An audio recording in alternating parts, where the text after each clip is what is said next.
முன்னாடி உரையாற்றியிருக்கிற கழகத்தினுடைய ஒன்றிய பரப்பு இணை செயலாளர் பேரவைக்குரிய அன்பு சகோதரர் ராஜீவ் காந்தி அவர்களே, மாநிலங்களுக்கு மாவட்ட கழகத்தினுடைய செயலாளர் அண்ணன் திரு தளபதி முருகேசன் அவர்களே, திரு ஒன்னாமது ரவி அவர்களே, சகோதரர் திரு செந்தமிழ் செல்வன் அவர்களே, நிகழ்ச்சியில் இடம்பெற்றிருக்கின்ற சூழல் தொகுதியுடைய பொறுப்பாளர் திரு செந்தில் ரவிச்சந்திரன் அவர்களே, மூத்த வழக்கறிஞர் அண்ணன் திரு அருள்மொழி அவர்களே, தூய்மை பணியாளர் நல வாரியத்தினுடைய துணைத் தலைவர் சகோதரி கனிமொழி அவர்களே, ஒன்றிய கழகத்தினுடைய செயலாளர் அண்ணன் அன்பரசு அவர்களே, இந்த நிகழ்ச்சி அமைவதற்கு உறுதுணையாக எல்லா வகையிலும் இணைந்து பணியாற்றிருக்கக்கூடிய தகவல் தொழில்நுட்ப பணியுடைய மாவட்ட ஒருங்கிணைப்பாளர் அன்பு சகோதரர் ரமேஷ் பாலம் அவர்களே, சுரேஷ்குமார் அவர்களே, ஹரீஷ் அவர்களே, சூர்யா அவர்களே, அருண் அவர்களே, நவீன் அவர்களே, செந்தில்குமார் அவர்களே, ஜெகநாத் அவர்களே, பார்த்திபன் அவர்களே, அருள் அவர்களே,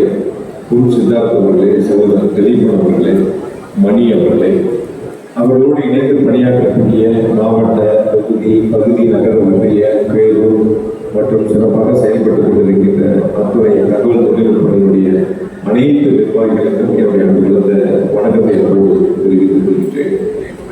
முதலில் நம்முடைய கழக தலைவர் பேரன்புக்குரிய தமிழ்நாட்டினுடைய மாநில முதலமைச்சருடைய வழிகாட்டுதலின்படி ஓரணியில் தமிழ்நாடு உறுப்பினர் சேர்க்கையில் மிக சிறப்பாக செயல்பட்டு இயக்கத்திற்கு பெருமை சேர்த்திட்ட மேற்கு மண்டலத்தினுடைய அத்துணை தகவல் தொழில்நுட்ப பணியுடைய நிர்வாகிகளுக்கும் எங்கள் அனைவர் சார்பாக நன்றி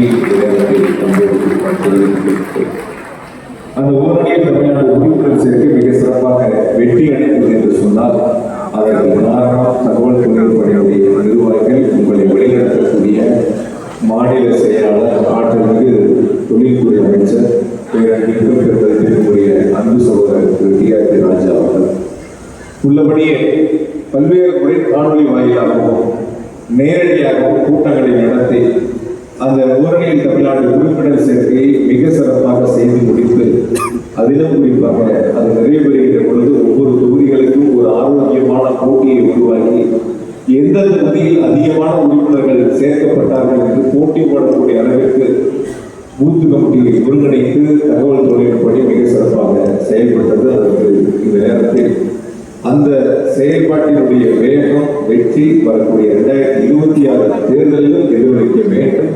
அதே வேகத்தில் அதைவிட மிக சிறப்பாக தேர்தல் களத்தில் நாம் இணைந்து பணியாற்ற வேண்டும்.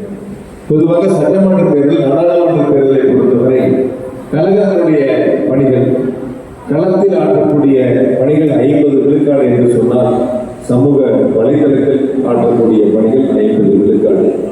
களத்தில் ஆற்றக்கூடிய பணிகளுக்கு கழக நிர்வாகிகள் தொடங்கி பல்வேறு அணிகள் வரை களத்தில் மக்களை சென்று சந்தித்து இயக்கத்திற்கு ஆதரவாக மாண்பு முதலமைச்சர் அவர்களுக்கு ஆதரவாக மாண்பு துணை முதலமைச்சர் அவர்களுக்கு ஆதரவாக வாக்களிக்கக்கூடிய ஒரு சூழலை உருவாக்குவதற்கு இயக்க நிர்வாகிகள் இருக்கின்றார்கள். ஆனால் சமூக வலைத்தளத்தில் இருக்கக்கூடிய 50% பங்களிப்பை ஆற்றக்கூடிய பணி என்பது ஒரே ஒரு அணி அந்த பெருமையை பெற்றிருக்கிறது என்று சொன்னால் அது தகவல் தொழில்நுட்பதான் அந்த சிறப்பு வாய்ந்த பெருமையை பெற்றிருக்கின்றன. ஆக 50 விழுக்காடு களம் 50 விழுக்காடு சமூக வலைத்தளம் என்று சொன்னால் இரண்டும் ஒன்று சேர உறுதி எடுத்துக்கொண்டு சிறப்பாக பணியாற்றினால் நம்மை வெல்வதற்கு இந்த உலகில் இன்னொருவர் பிறந்து வந்தாலும் முடியாது என்ற அளவிற்கு மிக சிறப்பான பணிகளை நம்மால் முன்னெடுக்க முடியும். ஒரு அன்பு வேண்டுகோள், இப்ப தமிழ்மறை அண்ணனுக்கு ஒரு பிரச்சனை அப்படின்னா கேசவன் வேடிக்கை பார்க்கக்கூடாது, இல்ல கேசவனுக்கு ஒரு பிரச்சனை அப்படின்னா லெனின் வேடிக்கை பார்க்கக்கூடாது.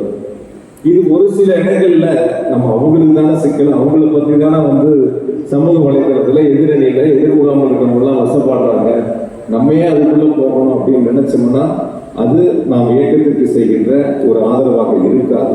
அவர்கள் செய்கின்ற பணி ஒரு சமூக வலைதளத்தில் எதிரணிகளை பற்றி கருத்துக்களை பதிவிடுவதால் அவர் மீது தனிப்பட்ட தாக்குதல் வருகிறது என்று சொன்னால் அதற்கு அனைவரும் சேர்ந்து ஒத்துழைப்பை கொடுத்து அந்த சமூக வலைதளத்தில் களமாடினால்தான் அந்த எதிரிகள் நம்மை விட்டு வெளியே செல்வார்கள். அடுத்த முறை அந்த களத்திற்கு வருவதற்கு அவர்கள் பயப்படுவார்கள். அந்த அளவிற்கு நாம் ஒற்றுமையாக ஒரு டீமா இருந்து அந்த பணிகளை செய்ய வேண்டும் என்பது என்னுடைய அன்பு வேண்டுகோள். ஆகையால் வந்திருக்கக்கூடிய மாவட்ட ஒருங்கிணைப்பாளர்கள் அதே போல தொகுதி பகுதி நகர ஒன்றிய பேரூராட்சியினுடைய ஒருங்கிணைப்பாளர்கள் ஒன்றிணைந்து எந்தெந்த பகுதியில் இது போன்ற சூழல்கள் இருக்கிறது என்பதை உணர்ந்து அதற்கு ஏற்றாற்போல் நம்முடைய நிர்வாகிகளை வழிநடத்திட வேண்டும் என்று உங்களிடத்தில் நான் உங்களோடு கேட்டுக்கொள்கிறேன். உள்ளபடி வந்திருக்கக்கூடிய நிர்வாகிகள் தொடங்கி பிடிஏ வரை நாம் அனைவரும் ஃபேஸ்புக் இருக்கா, இன்ஸ்டா இருக்கா, ட்விட்டர் இருக்கா என்பதை அந்த அக்கௌண்ட்டை ஓப்பன் பண்ணுவதற்கான பணிகளை செய்து அவர்கள் முழுவதுமாக அதை பணியாற்றுவதற்கான ஒரு சூழலை உருவாக்கிட வேண்டும்.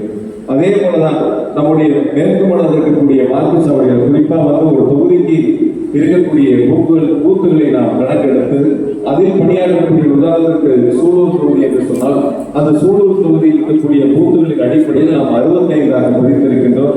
அந்த வகையில் ஐடி நிர்வாகிகளும் அந்த 65 ஒரு 5 பூத்திலிருந்து 7 பூத்து வரை பணியாற்றுகிறார் என்று சொன்னால் அதே அந்த பிடிஏவை ஒருங்கிணைக்கக்கூடிய பணிகளை 5 7 பூத்தை ஒருங்கிணைக்கக்கூடிய பணிகளை ஒரு ஐடி நிர்வாகிகள் கவனத்தில் எடுத்துக்கொண்டால் நிச்சயமாக சூலூருக்கு 65 என்று சொன்னால் கிணத்துக்கடலுக்கு ஒரு 62 பேர், உள்ளாட்சிக்கு ஒரு 48 பேர் என இப்படி ஒட்டுமொத்தமாக தொகுதிகள் வாரியாக ஒதுக்கப்பட்டு பிடிஏவை ஒருங்கிணைக்கக்கூடிய பணிகளை எடுத்துக்கொண்டால் நிச்சயமாக அனைத்து பூத்துகளிலும் பணிகள் மிக சிறப்பாக செயல்படும். நம்மோட சொல்ல போனால் காவல்துறையில் உளவுத்துறையும் அது மாதிரி கீழே இருக்கிற அன்பரசன் நல்லா செயல்படுறாரா, இல்லை மேடையில் இருக்கிற செந்தமிழ் செல்வன் நல்லா செயல்படுறாரா, இல்லை தொண்டாமுத்தூர் ரவி என்ன செயல்படுறாரா, இல்லை மேற்கு மண்டலம்னு தலைவர் சொல்லி அனுப்பிச்சு நம்ம வேலை பார்க்குறோமே இந்த பையன் வரானா வரலையா செயல்படுறானா இல்லையாங்கிறது ஐடிவிக்கு ஒரு ரிப்போர்ட்டை உருவாக்கி கொடுக்க முடியும்.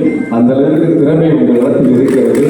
அந்த திறமையை நாம் பயன்படுத்தினால் பூத்து கமிட்டி டோர் கேன்வாஸ் போனாங்களா போகலையா, இல்லை அப்படியே போனால் 12 பேரும் போனாங்களா, இல்லை 6 பேர் தான் போனாங்களா, வீட்டுக்கு எவ்வளோ நேரம் செலவிட்டாங்க, அந்த வீட்டில் என்ன பதில் வந்துச்சு, எத்தனை வீடுகளை ஒரு நாள் அவங்க வீட்டில் போய் கவர் பண்ணாங்க, இன்னும் போக வேண்டிய வீடுகள் எத்தனை இருக்கு, கையில் நோட்டீஸ் கொடுத்தாங்களா கொடுக்கலையா, இது எல்லாம் உங்களால் சேகரித்து ஒரு நொடி பொழுதில் மாவட்ட அலுவலகத்திற்கு உங்களுடைய தகவல்களை கொண்டு சேர்க்க முடியும். அதோட திறமை இருக்கிறது.